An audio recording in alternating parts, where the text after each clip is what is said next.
Vijay wait பண்ணிட்டு இருக்காரு. எப்படியாவது காவேரி கிட்ட பேசிடணும் அப்படின்னு சொல்லிட்டு வெயிட் பண்ணிட்டு இருக்காரு. மாமி போறாங்க. அப்படியே காவேரி கூப்பிடுறாங்க. காவேரியும் பின்னாடியே வராங்க. வந்த உடனே அப்படியே விஜய் பார்க்குறாரு. "வா காவேரி வா உள்ள வா" அப்படின்னு சொல்லிட்டு அப்படியே கூப்பிடுறாரு. கூப்பிட்டு நின்றுட்டு இருக்காங்க. 2 பேருமே சேர்ந்து நிற்கிறாங்க. "மாமி நான் காவேரி கிட்ட கொஞ்சம் தனியாக பேசணும்" அப்படின்னு விஜய் சொல்றாரு. "இப்போ என்ன பண்ண சொல்ற? நான் போகணுமா?" அப்படின்னு மாமி சொல்றாங்க. "ஆமாம் மாமி ப்ளீஸ் மாமி" அப்படின்னு சொல்லிட்டு விஜய் சொல்றாரு. "நான்லாம் போக மாட்டேன். இங்கே தான் இருப்பேன்.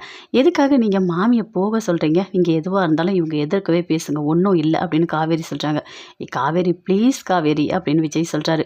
"பங்கஜம் நீ எதுக்காக இங்கே நின்றுட்டுருக்க? அவங்க 2 பேரும் ஏதாவது பேசட்டும் வா போகலாம்" அப்படின்னு சொல்லிட்டு அவங்க வீட்டுக்காரர் அப்படியே கையை பிடிச்சி இழுத்துட்டு போகிறாரு. எதுக்காக இப்படி பண்ணிகிட்ருக்கான் இந்த விஜய் ஒன்றுமே புரியல அப்படின்னு சொல்லிட்டு மாமி அங்கேருந்து அப்படியே டென்ஷனாக போகிறாங்க. "என்ன காவேரி எதுக்கு நீ ஃபோன் பண்ண? நான் அதை கேட்க தான் உனக்கு ஃபோன் பண்ணேன். ஆனால் நீ எடுக்கவே மாட்டே. என்ன தான் பிரச்சனை காவேரி?" அப்படின்னு சொல்லிட்டு ரொம்ப ஃபீல் பண்ணி விஜய் கேட்குறாரு. "இல்லை நான் உங்ககிட்ட ஒன்று கேட்கணும். எங்கே போயிருந்தீங்க?" அப்படின்னு காவேரி கேட்குறாங்க. "நான் தாத்தாவை பார்க்க தான் போனேன்" அப்படின்னு விஜய் சொல்கிறாரு. "என்ன வெண்ணிலாவுக்கு சரியாயிடுச்சா?" அப்படின்னு காவேரி கேட்குறாங்க. ஆமாம் சரியாயிடுச்சு. எல்லாமே ஞாபகம் வந்துடுச்சு. ஆனால் எதனா ஒன்றுனா அடிக்கடிக்க மயக்கம் போட்டு அப்படியே கீழே விழுந்துடுறா" அப்படின்னு விஜய் சொல்கிறாரு. "அது மட்டும் இன்னும் சரியாகலை" அப்படின்னு சொல்கிறாரு. "சரி நீங்கள் என்ன முடிவு எடுத்திருக்கீங்க?" அப்படின்னு சொல்லிட்டு காவேரி கேட்குறாங்க. "நான் என்ன காவேரி பண்ண முடியும்?" அப்படின்னு விஜய் சொல்கிறாரு. "உங்களுக்கு கல்யாணம் ஆயிடுச்சுன்னு நீங்கள் சொன்னீங்களா?" அப்படின்னு சொல்கிறாங்க. "நான் எப்படி இப்போ சொல்ல முடியும்? அவளுக்கு இப்போ தான் சரியாயிருக்கு. நான் போயிட்டு இப்போ உண்மைய சொன்னா, மறுபடியும் ஏதாவது ஆனா நான் என்ன பண்ண முடியும்?" அப்படின்னு விஜய் சொல்கிறாரு. "இப்போ என்னால் எதுவுமே சொல்ல முடியாது. கொஞ்சம் டைம் கிடைக்கட்டும். கரெக்டான டைம் பார்த்து நான் சொல்லிடுறேன்" அப்படின்னு விஜய் சொல்கிறாரு. அப்படியே காவேரி பார்க்குறாங்க. "அப்போ நீங்கள் உண்மை எதுவுமே சொல்லலை" அப்படின்னு காவேரி கேட்குறாங்க. "இப்போ உனக்கு என்ன காவேரி? உண்மையை சொல்லணும் அவ்வளோதானே? இரு நான் உன் கண் எதிர்க்க நான் ஃபோன் பண்ணி நான் வெண்ணிலா கிட்ட எல்லாத்தையுமே சொல்கிறேன்" அப்படின்னு ஃபோனை எடுத்து ஃபோன் பண்ண போகிறாரு. "இருங்க இருங்க இருங்க. இங்கே எதுவுமே சொல்ல வேண்டாம்" அப்படின்னு காவேரி சொல்கிறாங்க. "சரி நீ எதுக்கு ஃபோன் பண்ண? ஏதோ பேசணும்னு ஃபோன் பண்ண. அதுக்கப்புறம் எதுவுமே சொல்லலை. சொல்லு காவேரி என்ன என்ன பேசுன என்கிட்ட?" அப்படின்னு சொல்லிட்டு விஜய் கேட்குறாரு. அப்படியே காவேரி அப்படியே அழறாங்க. "என்ன காவேரி எதுக்கு நீ திடீர்னு அழற? என்ன என்ன என்ன பிரச்சனை? சொல்லு எதுவாக இருந்தாலும் சொல்லு" அப்படின்னு விஜய் சொல்கிறாரு. அப்படியே விஜயோட கையை போயிட்டு அப்படியே காவேரி அப்படியே பிடிச்சிக்கிறாங்க. பிடிச்சிக்கிட்டு அப்படியே ஒரு மாதிரி ஃபீல் பண்ணுறாங்க. ஃபீல் பண்ணி சொல்கிறாங்க. நீங்கள் நான் அப்படியே சொல்லி என்ன காவேரி என்ன எனக்கு என்ன?" அப்படின்னு சொல்லிட்டு அப்படியே விஜய் கேட்குறாரு. அப்படியே சொல்ல வராங்க. அதுக்குள்ளே அப்படியே மாமி அப்படியே கதவை ஓப்பன் பண்ணி அப்படியே பார்க்குறாங்க. காவேரி அப்படியே பார்க்குறாங்க. "இல்லை மாமி வெளியே நின்றுட்டுருக்காங்க" அப்படின்னு காவேரி சொல்கிறாங்க. மாமியும் அப்படியே எட்டி எட்டி பார்த்துட்டே இருக்காங்க. அங்கேருந்து மாமி அப்படியே உள்ளே வராங்க. "இல்லை நீங்கள் 2 பேரும் சேர்ந்து என்ன பண்ணுறீங்கன்னு பார்க்கறதுக்கு தான் நான் நின்றுட்டு இருந்தேன்" அப்படின்னு மாமி சொல்கிறாங்க. "ஐயோ மாமி" அப்படின்னு சொல்லிட்டு அப்படியே கோவமா வருது விஜய்க்கு. "இங்கே பாருங்கள் நாளைக்கு நான் கோயிலுக்கு வரேன். நீங்கள் அங்கே வந்துடுங்க. நம்ம பேசலாம். முக்கியமான ஒரு விஷயம் சொல்லணும்" அப்படின்னு காவேரி சொல்கிறாங்க. காவேரி நில்லு காவேரி இப்பயே சொல்லிட்டு போ" அப்படின்னு சொல்கிறாரு. "இல்லை இல்லை கண்டிப்பாக நாளைக்கு நீங்கள் வாங்க" அப்படின்னு சொல்லிட்டு காவேரி அங்கேருந்து போகிறாங்க. எதுக்கு இவ கோயிலுக்கு வர சொல்கிறா? ஒன்றுமே புரியலையே அப்படின்னு சொல்லிட்டு மாமி அப்படியே நிற்கிறாங்க. "இங்கே பாரு விஜய் அந்த காவேரி ஒன்றும் நல்லவ மாதிரி எனக்கு தோணலை. அவள் கழுத்தில் தாலி இருக்குது. எனக்கு என்னவோ அவள் வீட்டுக்கார இவ தான் அப்படியே விரட்டி விட்டுட்டாலோ தோணுது. கழுத்தில் தாலி இருக்கும்போது உன்கிட்ட வந்து இப்படி பேசுகிறா. அவள் ஒன்றும் நல்லவளாக இருக்க மாட்டா" அப்படின்னு மாமி சொல்கிறாங்க. அப்படியே விஜய் பார்க்குறாரு. "மாமி எனக்கு கொஞ்சம் வேலை இருக்குது நான் போகட்டுமா?" அப்படின்னு விஜய் சொல்கிறாரு. "என்ன விஜய் எதுக்காக இப்படி பண்ணிகிட்ருக்க? இவ பின்னாடி எதுக்கு சுற்றிட்டுருக்க? நீ ரொம்ப ரொம்ப நல்ல பையன் விஜய்" அப்படின்னு சொல்லிட்டு மாமி சொல்கிறாங்க. "மாமி எனக்கு உண்மையாகவே வேலை இருக்குது நான் போகட்டுமா?" அப்படின்னு விஜய் சொல்கிறாரு. காவேரி உங்களுக்கு பிடிக்கல. ஆனால் எனக்கு காவேரி ரொம்ப பிடிக்கும்" அப்படின்னு விஜய் சொல்கிறாரு. "நீலாம் திருந்தவே மாட்டேன். எப்படியாவது போ" அப்படின்னு சொல்லிட்டு மாமி அங்கேருந்து அப்படியே போகிறாங்க. விஜய் அங்கேருந்து அப்படியே போகிறாரு. எதுக்காக? கோயிலுக்கு வர சொல்லியிருக்கா. சரி பார்க்கலாம் கோயிலுக்கு போகலாம் அப்படின்னு சொல்லிட்டு விஜய் ரொம்ப சந்தோஷமாக ரெடி ஆகி போகிறாரு. ரோட்டில் அப்படியே போகும்போது அங்கே காவேரியோட அம்மா அப்படியே வாக்கிங் போகிறாங்க. "ஓ அத்தையா" அப்படின்னு சொல்லிட்டு பின்னாடியே போகிறாரு. போயிட்டு அவங்க அம்மா கிட்ட பேசுகிறாரு. "என்ன அத்தை என்ன பண்ணிட்டு இருக்கீங்க?" அப்படின்னு விஜய் கேட்குறாரு. "நானா எனக்கு ரொம்ப டென்ஷன் ஏற்றி விட்டுட்டாங்க. அதனால் நான் நடந்துட்டுருக்கேன்" அப்படின்னு சாரதா சொல்கிறாங்க. அப்படியே கோவமாக வருது. "என்ன அத்தை ஏன் அத்தை எப்போ பார்த்தாலும் என்கிட்ட கோவப்பட்டுட்டே இருக்கீங்க? நீங்கள் காவேரி என் கூட அனுப்பி வைங்க. கண்டிப்பாக நான் நல்லா பார்த்துப்பேன்" அப்படின்னு விஜய் சொல்கிறாரு. "இங்கே பாருப்பா நீ நினைக்கிற விஷயம் எதுவுமே நடக்கவே நடக்காது. புரியுதா? நீ தான் கான்ட்ராக்ட் போட்டல்ல" அப்படின்னு சொல்லிட்டு சாரதா சொல்கிறாங்க. "ஏன் எப்போ பார்த்தாலும் நீங்கள் அதையே சொல்லிட்டு இருக்கீங்க? கான்ட்ராக்டாக மட்டும்தான் என்ன உங்களுக்கு தெரியுதா? ஒரு விஜயா உங்களுக்கு தெரியவே இல்லையா? என் மனசை ரொம்ப நீங்கள் கஷ்டப்படுத்துறீங்க" அப்படின்னு விஜய் சொல்கிறாரு. "இங்கே பாருப்பா எங்கள் குடும்பத்தையே கஷ்டப்படுத்துனவங்களாம் நிறைய பேர் இருக்காங்க. புரியுதா? நீ தேவையில்லாத என்கிட்ட வந்து பேசிகிட்டு இருக்காத. எனக்கு நிறைய வேலை இருக்குது. நிம்மதியாக ரோட்டில் நடக்கக்கூட முடியல" அப்படின்னு சொல்லிட்டு அங்கேருந்து அப்படி சாரதா கோவமாக போகிறாங்க. விஜய் யோசிக்கிறாரு. இவங்க கோவத்தை எப்படி தான் சரி பண்ணுறதுன்னு தெரியலையே. சரி எப்படியாவது சரி பண்ணலாம் அப்படின்னு சொல்லிட்டு அப்படியே போகிறாரு. வீட்டில் போய் நிற்கிறாரு. அங்கேருந்து அப்படியே பார்க்குறாரு சுற்றி. எப்படியாவது காவேரி கோயிலுக்கு வர சொன்னாலே அப்படின்னு சொல்லிட்டு அதை பற்றியே அப்படியே யோசிச்சுட்டே இருக்காரு. காவேரி கோயிலுக்கு கிளம்புறதுக்கு எல்லாமே ரெடி ஆகிட்டு வராங்க. வந்த உடனே அப்படியே பார்க்குறாங்க. "ஏய் என்னடி காலையிலேயே ரெடி ஆயிட்ட?" அப்படின்னு சொல்லிட்டு கங்கா கேட்குறாங்க. "இல்லைக்கா ஃப்ரெண்டை ஒருத்தவங்கள பார்க்கணும் அதான் நான் கிளம்பிட்டேன்" அப்படின்னு காவேரி சொல்கிறாங்க. "இங்கே பாருங்கள் தக்காளி சாதம் பண்ணி வச்சுருக்கேன் பாட்டி நீங்கள் சாப்பிட்றீங்களா?" அப்படின்னு கங்கா கேட்குறாங்க. "ஏய் அந்த தக்காளி சாதத்தை யார்டி சாப்பிடுவா? நான் தோசை சுட்டு சாப்பிட்டுக்கிறேன் எனக்கு வேணாம்" அப்படின்னு பாட்டி சொல்கிறாங்க. "நர்மதா இங்கே பாரு அங்கே மாமா வந்துட்டோடனே நீ வெளியே போயிடு ஸ்கூலுக்கு கூட்டிகிட்டு போயிடுவாரு" அப்படின்னு சொல்கிறாங்க. சரிக்கான்னு சொல்லிட்டு அங்கேருந்து அப்படியே போகிறாங்க. "காவேரி கொஞ்சம் தக்காளி சாதம் இருக்கு நீ சாப்பிட்றியா?" அப்படின்னு சொல்கிறாங்க. "ஏய் சூப்பராக பண்ணேன்டி நல்லா தான் பண்ணேன் யூடியூப்பை பார்த்து தான் பண்ணேன் நல்லாயிருக்கும் புதுசாக ட்ரை பண்ணியிருக்கேன் நல்லாதான்க்கா இருக்குது" அப்படின்னு நர்மதாவும் சொல்கிறாங்க. "சரி நான் சாப்பிட்றேன்" அப்படின்னு போயிட்டு காவேரி எடுக்கிறாங்க. ஒரு பிளேட் எடுக்கிறாங்க. எடுத்து அந்த தக்காளி சாதத்தை அப்படியே சாப்பிட்றாங்க. ஐயோ! சாப்பிடும்போதே அப்படியே வாமிட் வருது. ஓடி போகிறாங்க. "என்னடி இவ புள்ளத்தாச்சி மாரி சும்மா சும்மா சும்மா எதை பார்த்தாலும் வாந்தி எடுத்துகிட்டே இருக்கா" அப்படின்னு பாட்டி சொல்கிறாங்க. "பாட்டி எதுக்காக இப்படி பேசிகிட்டு இருக்கீங்க? அவளே இப்போ பிரிஞ்சிருக்கா எவ்வளோ கஷ்டத்தில் இருக்கா இப்போ போய் இப்படி தான் பேசுவீங்களா? அவ மனசு எந்த அளவுக்கு கஷ்டப்படும்" அப்படின்னு சொல்லிட்டு கங்கா அப்படியே ஃபீல் பண்ணி சொல்கிறாங்க. பாட்டி அப்படி பார்க்குறாங்க. "சரிடி சரிடி நான் எதுவுமே பேசவே இல்லை" அப்படியே வாந்தி எடுத்துகிட்டு வராங்க. "என்னடி உனக்கு எதுவுமே ஒத்துக்கல போல இருக்குது" அப்படின்னு கங்கா சொல்கிறாங்க. "ஆமாக்கா தண்ணி குடித்தா கூட வாந்தி வருது" அப்படின்னு காவேரி சொல்கிறாங்க. "சரி இரு நான் உன்னை ஹாஸ்பிட்டல் கூப்பிட்டு போகிறேன் வா" அப்படின்னு கங்கா சொல்கிறாங்க. "ஐயோ அக்கா எனக்கு அதெல்லாம் எதுவுமே வேணாம் நான் வந்துட்டு மெடிக்கலில் போயிட்டு இந்த வாமிட் நிற்கிறதுக்கு நான் ஒரு டேப்லெட் வாங்கி போட்டுக்கிறேன்க்கா அது போதும்க்கா அதுக்கப்புறம் சரியாகலன்னா பார்த்துக்கலாம்" அப்படின்னு காவேரி சொல்கிறாங்க. "இங்கே பாருடி மறக்காமல் டேப்லெட் வாங்கி போடுவியா?" அப்படின்னு கங்கா சொல்கிறாங்க. "கண்டிப்பாக அதை போட்டு போகிறேன்க்கா ஒன்றும் இல்லைக்கா" அப்படின்னு சொல்லிட்டு காவேரி அங்கேருந்து அப்படியே போகிறாங்க. இவளுக்கு என்ன ஆச்சுன்னே தெரியலையே எது சாப்பிட்டாலும் வாமிட் வந்துகிட்டே இருக்குது பாவம் பார்க்கவே ரொம்ப கஷ்டமாக இருக்குது அவள் வயிற்றில் ஒன்றுமே இல்லை அப்படின்னு சொல்லிட்டு ரொம்ப ஒரு மாதிரி ஃபீல் பண்ணுறாங்க கங்கா. அப்படியே அங்கேருந்து காவேரி போகிறாங்க. எப்படியாவது நம்ம கோயிலுக்கு போய் விஜய் கிட்ட எல்லாத்தையுமே சொல்லிடணும் அப்படின்னு சொல்லிட்டு போகிறாங்க. விஜய் அப்படி நின்றுட்டே இருக்காரு. வீட்டில் அப்படியே பார்க்குறாங்க வெண்ணிலா. பார்த்துட்டு அப்படி சுற்றி சுற்றி பார்க்குறாங்க. காணுமே எங்கே விஜயை காணோம் அப்படின்னு சொல்லிட்டு சுற்றி தேடுறாங்க. எங்கே விஜய் இங்கே வந்துட்டாரா அப்படின்னு சொல்லிட்டு வெண்ணிலா அந்த நர்ஸுக்கிட்ட கேட்குறாங்க. இல்லை அவர்லாம் எதுவும் வரல அப்படின்னு சொல்லிட்டு நர்ஸு சொல்கிறாங்க. "சரி கொடுங்க ஃபோனை கொடுங்க நான் அவருக்கு ஃபோன் பண்ணணும்" அப்படின்னு வெண்ணிலா சொல்கிறாங்க. "இங்கே பாருங்கள் மேடம் இந்த சாப்பாடு மட்டும் கொஞ்சம் சாப்பிட்ருங்க" அப்படின்னு சொல்கிறாங்க. "எனக்கு சாப்பாடு வேணான்னு சொல்கிறேன்ல என்னை எதுக்கு இப்படி கோவப்படுத்துற" அப்படின்னு சொல்லிட்டு வெண்ணிலா அப்படியே கத்துறாங்க. "கொடு ஃபோனை கொடு நான் எனக்கு நம்பர் ஞாபகம் இருக்குது நானே போடுறேன் கொடு" அப்படின்னு சொல்லிட்டு வெண்ணிலா ஃபோனை வாங்கி நம்பர் போடுறாங்க. ஆனால் வேறு யாரோ எடுக்கிறாங்க. ராங் நம்பர் சொல்லிட்டு ஃபோனை வைக்கிறாங்க. அப்படியே கோவமாக வருது வெண்ணிலாவுக்கு. "விஜய் நம்பர் ஏதாவது மாற்றிட்டாரா?" அப்படின்னு சொல்லிட்டு வெண்ணிலா கேட்குறாங்க. "இல்லை மேடம் எனக்கு அதை பற்றி எதுவும் தெரியாது" அப்படின்னு நர்ஸு சொல்கிறாங்க. அப்படியே கோவமாக வருது வெண்ணிலாவுக்கு. எழுந்து வராங்க. தாத்தா பாட்டி 2 பேருமே ஹாலில் உட்காந்து பேசிகிட்டு இருக்காங்க. "இங்கே பாருங்கள் என்னோடய விஜய் எங்கே ஏன் வரல வீட்டுக்கு" அப்படின்னு அப்படி வெண்ணிலா அப்படியே கத்துறாங்க. "இல்லைம்மா ஒன்றும் இல்லை அவனுக்கு கொஞ்சம் வேலை இருக்கா தான் வரல" அப்படின்னு தாத்தா சொல்கிறார். "பொய் சொல்லாதீங்க நீங்கள் சொல்கிறதெல்லாம் பார்த்தா எனக்கு பொய் மாதிரி தெரியுது எனக்கு ஒரு மாதிரி பயமாக இருக்குது என்கிட்ட அந்த விஜயை பிரிக்கலான்னு நினைக்கிறீங்களா என்ன என்ன பிளான் போட்டிருக்கீங்க எதுக்காக விஜய் என் கண்ணிலேயே காட்ட மாட்டேங்க எனக்கு தெரியாது நான் இப்போ விஜய் கிட்ட பேசணும் நீங்கள் ஃபோன் நம்பர் கொடுங்க நான் பேசுகிறேன்" அப்படின்னு வெண்ணிலா கேட்குறாங்க. "இல்லைம்மா அவன் வெளியூர் போயிருக்கான் வரத்துக்கு 2 நாள் ஆகும்" அப்படின்னு சொல்லிட்டு தாத்தா சொல்கிறாரு. "சரி நீங்கள் ஃபோன் நம்பர் கொடுங்க நான் ஃபோன் பண்ணி பேசுகிறேன் என் விஜய் கிட்ட நான் இப்போ பேசி ஆகணும்" அப்படின்னு வெண்ணிலா அப்படியே கத்துறாங்க. "இல்லைம்மா ஃபோன் நம்பர் கூட தர முடியாது அவன் மீட்டிங்கில் இருப்பாம்மா முக்கியமானது ஃபோன் பண்ண வேணான்னு சொல்லிட்டு போயிருக்காம்மா" அப்படின்னு தாத்தா சொல்கிறாரு. "அதெல்லாம் முடியாது இப்போ நான் பேசி தான் ஆகணும் எல்லாரும் சேர்ந்து என்னை ஏமாத்தவா பார்க்குறீங்க" அப்படின்னு சொல்லிட்டு வெண்ணிலா அப்படியே கத்துறாங்க. பாட்டியே சொல்கிறாங்க. "ஏய் கம்முனீர் அதெல்லாம் ஒன்றும் இல்லை அவன் வருவான்" அப்படின்னு சொல்லிட்டு. "இல்லை நீங்கள் 2 பேரும் சேர்ந்து ஏதோ பண்ணுறீங்க என்னோடய விஜய் என்கிட்ட பிரிக்க பார்க்குறீங்க" அப்படின்னு வெண்ணிலா அப்படியே கத்துறாங்க. பாட்டி அங்கேருந்து அப்படியே வராங்க தள்ளி ஓரமாக வந்து ஃபோன் பண்ணுறாங்க. அப்படியே விஜய் அட்டன் பண்ணி பேசுகிறாரு. "என்ன பாட்டி சொல்லுங்கள்" அப்படின்னு சொல்லிட்டு விஜய் கேட்குறாரு. "இல்லைப்பா நீ எங்கே இருக்க?" சொல்லுங்கள் ஒரு 10 மணிக்கு காவேரி வந்து என்னை பார்க்கணுன்னு சொல்லியிருக்கா அவளை பார்க்கணும்" அப்படின்னு சொல்லிட்டு விஜய் சொல்கிறாரு. "இங்கே பாரு விஜய் அவ்வளோ நேரம்லாம் இங்கே தாங்கவே முடியாது மணி 8 ஆகுது இன்னும் ஒரு 10 நிமிஷத்தில் இங்கே வந்து தான் ஆகணும்" வெளியில் அப்படியே கத்துறா தாங்கவே முடியாத அளவுக்கு கத்துறா. "உங்ககிட்ட பேசணும்னு சொல்லிட்டு எங்கள் 2 பேரும் போட்டு டார்ச்சர் பண்ணிகிட்ருக்கா எங்களெல்லாம் அவளால் சமாளிக்கவே முடியல நீ தான் வந்து ஏதாவது பேசணும்" அப்படின்னு பாட்டி சொல்கிறாங்க.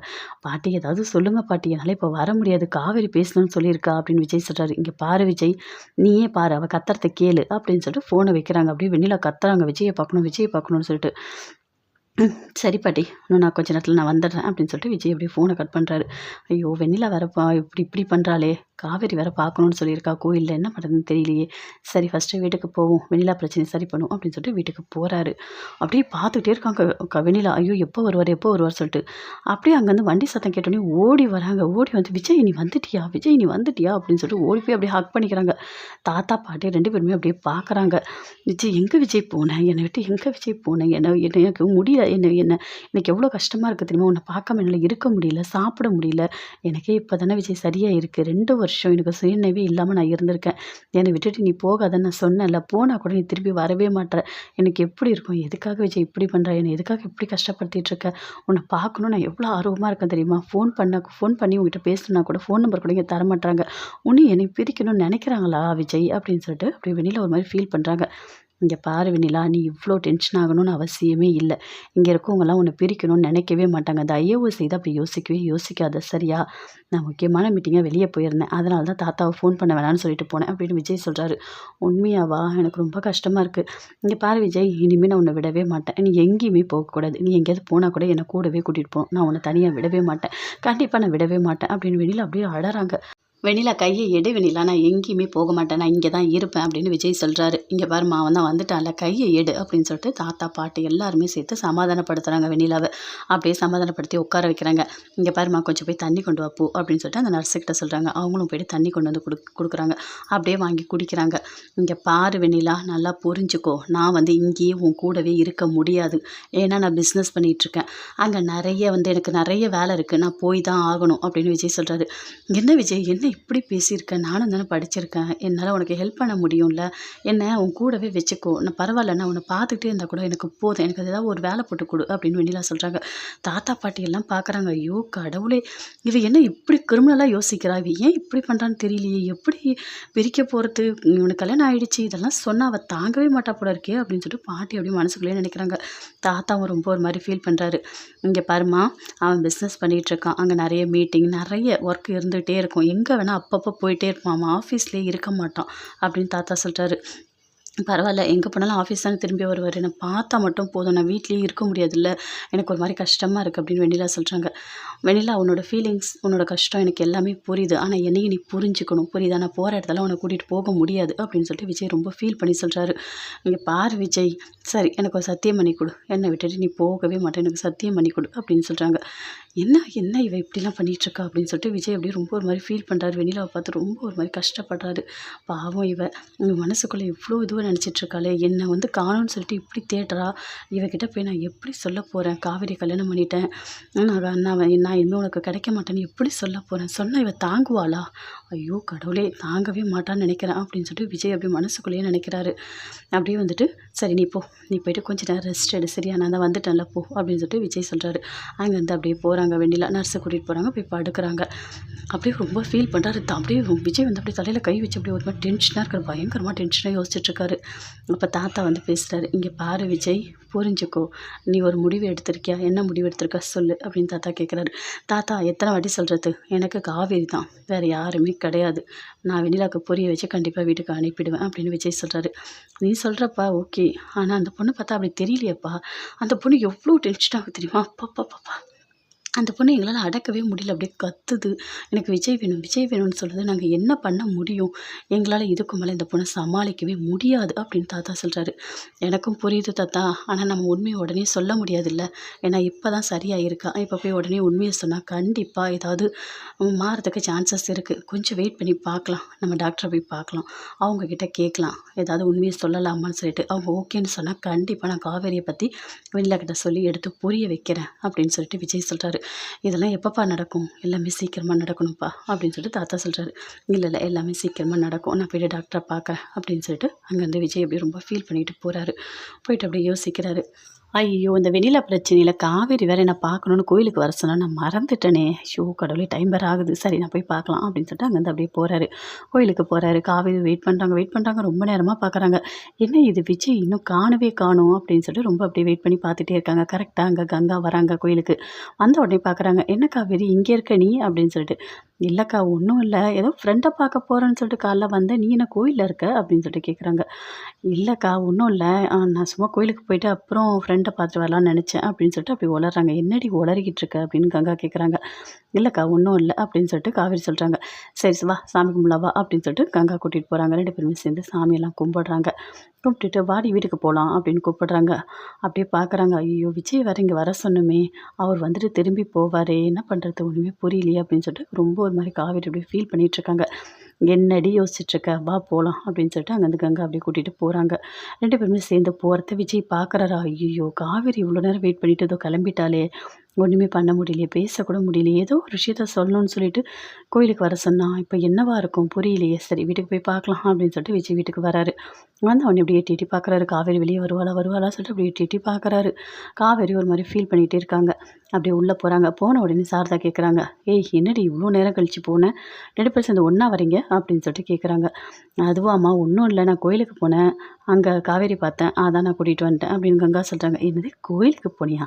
என்னடி சொல்கிற? உன் ஃப்ரெண்டை பார்க்க தானே அப்படி சொல்லிட்டு தானே போனேன் அப்படின்னு சாரதா சொல்கிறாங்க. ஐயோ, இப்போ அம்மா கிட்ட என்ன சொல்கிறதுன்னு தெரியலையே அப்படின்னு சொல்லிட்டு அப்படியே ஒரு மாதிரி அப்படியே ஃபீல் பண்ணுறாங்க காவேரி. என்ன சொல்கிறதுன்னு தெரியலையேன்னு சொல்லிட்டு. என்னடி சொல்லு, கோயிலுக்கு ஏன் போனேன் அப்படின்னு சொல்லிட்டு சாரதா கேட்குறாங்க. அம்மா, எனக்கு கொஞ்சம் மனசு சரியில்லை, அதனால தான் நான் கோயிலுக்கு போனேன் அப்படின்னு காவேரி சொல்கிறாங்க.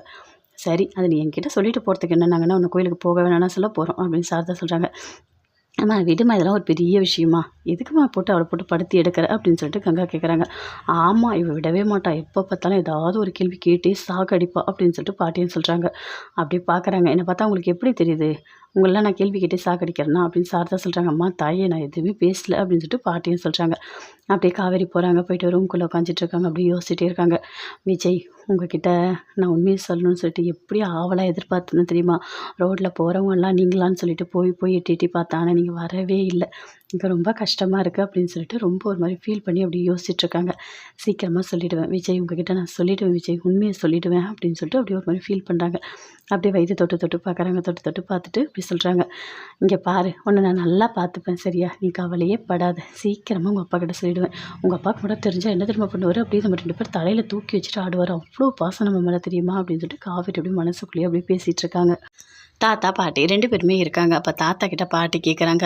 இல்லை, இந்த பொண்ணை பார்த்தா ரொம்ப கஷ்டமாக இருக்கே, இந்த பொண்ணுக்கிட்ட விஜய் உண்மையை சொன்னால் கண்டிப்பாக இந்த பொண்ணு ஒத்துக்கவே ஒத்துக்காது போல இருக்கு, அவ்வளோ அடம் பிடிக்குது, அராஜகம் பண்ணுது, கத்துது, விஜய் வேணும்னு சொல்லிட்டு. ஐயோ, என்னால் பார்க்கவே முடியல, இந்த பொண்ணை என்னால் சமாளிக்கவே முடியல அப்படின்னு பாட்டி சொல்கிறாங்க. ஆமாம், எனக்கும் கஷ்டமாக தான் இருக்குது, அந்த பொண்ணு அந்தளவுக்கு விஜயை மனசில் வச்சுருக்குன்னு நினைக்கிறேன், அதான் எனக்கும் கஷ்டமாக இருக்குது அப்படின்னு தாத்தா சொல்கிறாரு. சரி, காவேரிக்கும் விஜய்க்கும் கல்யாணம் ஆகிடுச்சின்னு சொல்லிட்டு இந்த வெண்ணிலா கிட்ட சொன்னால் அவ்வளோதான், அவள் குதிக்கிற குதியில் தாங்கவே முடியாது அப்படின்னு பாட்டி சொல்கிறாங்க. நீ சொல்கிறது எனக்கு புரியுது, ஆனால் எல்லாமே நல்லபடியாக நடக்கணும், எப்படியாவது விஜய் விட்டுட்டு அந்த பொண்ணு அவங்க ஊருக்கே போயிடணும் அப்படின்னு சொல்லிட்டு தாத்தா சொல்கிறாரு. இதெல்லாம் நடக்கும்னு எனக்கு தோணலை அப்படின்னு சொல்லிட்டு பாட்டி சொல்கிறாங்க. எல்லாமே நடத்தி தான் காட்டணும், வேறு வழியே கிடையாது இல்லை, விஜய் எல்லா உண்மையும் சொல்லி தானே ஆகணும், அந்த பொண்ணு ஏற்றுக்க தான் வேணும், ஏன்னா காவேரி தானே கல்யாணம் பண்ணியிருக்காரு அப்படின்னு சொல்லிட்டு அப்படியே தாத்தாவும் ரொம்ப ஒரு மாதிரி ஃபீல் பண்ணி பேசிகிட்டு இருக்காரு. அப்படியே யோசிச்சுட்டே இருக்காங்க. எதுக்காக விஜய் இப்படி பண்ணுறாரு, எதுக்காக என்னை விட்டு விலகி விலகி போகிறாரு, ஒரு மாதிரி பண்ணுறாரு, எங்கேயாவது போயிடுறாரு, திரும்பி வரமாட்டாரு, நான் வருவேன்னு சொல்கிறாரு, ஒன்றுமே புரியலையே, என் மேலே அவருக்கு லவ் இருக்கா இல்லையா அப்படின்னு சொல்லிட்டு வெண்ணிலா அப்படியே ஒரு மாதிரி ஃபீல் பண்ணிகிட்ருக்காங்க. அங்கே நர்ஸும் இருக்காங்க. இங்கே பாருங்கள், விஜய் இன்னும் வரலையா அப்படின்னு சொல்லிட்டு கேட்குறாங்க. இல்லைங்க, வந்தார், உங்ககிட்ட பேசினாரு, அதுக்கப்புறம் போயிட்டார், அதுக்கப்புறம் அவர் வரவே இல்லை அப்படின்னு நர்ஸு சொல்கிறாங்க. எதுக்காக இவர் விட்டுட்டு விட்டுட்டு போயிட்டே இருக்காரு அப்படின்னு சொல்லிட்டு ரொம்ப ஒரு மாதிரி அப்படியே ஃபீல் பண்ணிகிட்ருக்காங்க. அப்படியே தாத்தா கிட்ட வராங்க. தாத்தா கிட்ட வந்து கேட்குறாங்க. எங்கே விஜய், எங்கே இப்போ தானே வந்தார், இனிமேல் வருவார்னு சொன்னீங்கல்ல, இன்னும் வரவே இல்லை பாருங்கள் அப்படின்னு சொல்லிட்டு வெண்ணிலா கேட்குறாங்க. இங்கே பாருமா, நல்லா புரிஞ்சுக்கோ, அவன் தான் உங்ககிட்ட சொன்னான்ல, நான் எப்போ எங்கே போகிறேன்னு எனக்கே தெரியாது, அவ்வளோ வேலை இருக்குது, அவன் காலைல போனால் நைட்டு தான் வருவான், நாங்களே எங்கே போகிறோம் என்ன பண்ணுறோன்னு கேட்டதே கிடையாதும்மா அப்படின்னு தாத்தா சொல்கிறாரு. இங்கே பாருங்கள், எனக்கும் கஷ்டமாக தானே இருக்கும், அவர்கிட்ட பேசணும்னு எனக்கு மட்டும் ஆசை இருக்காதா அப்படின்னு சொல்லிட்டு வெண்ணிலா சொல்கிறாங்க. எல்லாம் புரியுதுமா, ஆனால் கொஞ்சம் பொறுமையாக இரு, கொஞ்சம் அவங்ககிட்ட நான் பேசுகிறேன், கொஞ்சம் வேலையெல்லாம் ஒதுக்கிட்டு உங்க கூட பேச சொல்கிறேன் அப்படின்னு தாத்தா சொல்கிறாரு. கண்டிப்பாக சொல்லுவீங்களா அப்படின்னு சொல்லிட்டு வெண்ணிலா கேட்குறாங்க. சொல்கிறேம்மா அப்படின்னு சொல்லிட்டு தாத்தா சொல்கிறாரு. அப்படியே பாட்டி மனசுக்குள்ளேயே நினைக்கிறாங்க, இவ அட்டூழியம் தாங்க முடியலையே, ஐயோ, என்னவோ தாலி கட்டின புருஷனை தேடுற மாதிரி தேடிகிட்டே இருக்காளே, இதெல்லாம் எங்கே போய் முடிய போதோ தெரியல அப்படின்னு சொல்லிட்டு பாட்டி அப்படியே எழுந்து அங்கேருந்து போகிறாங்க. விஜய், எப்போ விஜய் வருவ அப்படின்னு சொல்லிட்டு விஜய் பற்றி அப்படியே ரொம்ப ஒரு மாதிரி யோசிச்சுட்டே இருக்காங்க. காவேரி அப்படியே ஒரு மாதிரி ஃபீல் பண்ணிகிட்டே இருக்காங்க. வெண்ணிலாவுக்கு எல்லாமே சரியாயிடுச்சு. வெண்ணிலா கிட்ட போயிட்டு இவர் உண்மையை சொன்னால் வெண்ணிலா கண்டிப்பாக எல்லாத்தையும் ஏற்றுக்கிட்டு அவங்க வீட்டுக்கே போயிடுவாங்களா, இதெல்லாம் நடக்குமா அப்படின்னு சொல்லிட்டு காவேரி அப்படியே ஃபீல் பண்ணிகிட்ருக்காங்க. விஜய் வந்து எந்த காரணத்துக்கு யாருக்காகவும் நான் விட்டு கொடுக்கவே மாட்டேன், என்னோடய விஜய் எனக்கு தான் அப்படின்னு சொல்லிட்டு காவேரி அப்படியே மனசுக்குள்ளேயே நினைக்கிறாங்க. இவர்கிட்ட நம்ம உண்மையை சொல்லலாமா, கோயிலில் வந்து உண்மையை சொல்லலாம்னு நினச்சோம், ஆனால் அவர் வரலை, இனிமே அது உண்மையை சொல்லலாமா இல்லை மறைச்சிடலாமா அப்படின்னு காவேரி அப்படி யோசிச்சுட்டே இருக்காங்க. அவர்கிட்ட சொன்னால் கண்டிப்பாக இந்த உலகத்தில் சந்தோஷப்படுறவரே அவர் தான், அதிகமாக சந்தோஷப்படுவார் அப்படின்னு சொல்லிட்டு அப்படியே காவேரி யோசிக்கிறாங்க. சரி, வெண்ணிலாவுக்கு ஒரு முடிவு அவர் கட்டட்டும், அதுக்கும் அப்புறம் இந்த உண்மையை சொல்லலாம் அப்படின்னு சொல்லிட்டு மனசுக்குள்ளேயே நினச்சிட்ருக்காங்க. அங்கேருந்து அப்படியே வெளியே வராங்க. எல்லாருமே சேர்ந்து பேசிகிட்டு இருக்காங்க. அம்மா, என்னன்னே தெரில, காவேரி அடிக்கடிக்க வாமிட் எடுத்துகிட்டே இருக்கா அப்படின்னு சொல்லிட்டு கங்கா சொல்கிறாங்க. அதாண்டி ஏதோ சாப்பிட்டா ஏதோ ஒத்துக்கலன்னு சொன்னீங்களே அப்படின்னு சாரதா சொல்கிறாங்க. ஏய், இங்கே பாரு காவேரி, நீ போய்ட்டு டேப்லெட் வாங்கி போட்டியா இல்லையா அப்படின்னு சொல்லிட்டு கங்கா கேட்குறாங்க. போட்டேன்க்கா, இப்போ கொஞ்சம் பரவாயில்ல, வாமிட் அதிகமாக வரல அப்படின்னு சொல்லிட்டு காவேரி சொல்கிறாங்க. ஏதாவது சாப்பிட்றி, என்னடி எதுவுமே சாப்பிடவே இல்லை, எல்லாத்தையும் வாமிட் எடுத்துகிட்டே இருக்க அப்படின்னு சொல்லிட்டு கங்கா ஒரு மாதிரி ஃபீல் பண்ணி சொல்கிறாங்க. இல்லைக்கா பரவாயில்ல இப்போ ஒன்றும் இல்லை நான் சாப்பிடுவேன் அப்படின்னு சொல்கிறாங்க. ஒன்றும் இல்லைல்ல நல்லா சாப்பிடு சரியா அப்படி முடியலனா கண்டிப்பாக நம்ம நாளைக்கு ஹாஸ்பிட்டல் போகலாம் அப்படின்னு கங்கா சொல்கிறாங்க.